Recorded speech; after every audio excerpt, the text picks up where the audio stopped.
everyone, so here's your second choice color application. That is asking your hairstylist or color specialist. In my case, I asked Bailey Carter from BEC Salon to pre-mix a color for me. She also sold me a brush, and I happen to have a black towel at home as well. And now I'm gonna apply my color myself and see how that works. The color from the box at the drugstore was okay, but it didn't last very long, so it's time to do it again. Chat, see you later.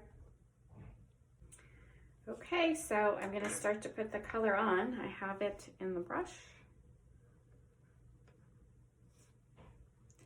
And I'm gonna do this part.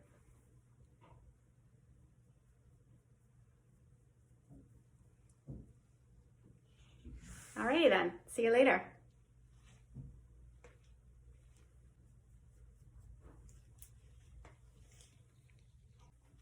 Hi, all right, so my color is on. And I can just do a little tour. And I'll see you later.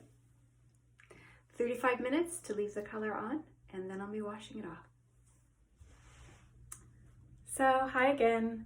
I finished my color. This is the color that Bailey chose for my roots. It looks really nice. I actually really like it. It's a little bit darker than the other color that I chose from the drugstore. And when it's blended with the blonde, I like the contrast. Besides that, my hair has really good body, so I would definitely recommend using proper color from your hairstylist or from Bailey Carter from BEC Salon if you can order it. And she can probably do it through FaceTime if you're not in Toronto. So have a great weekend, everyone. Bye for now. I'm Susan Kirsch.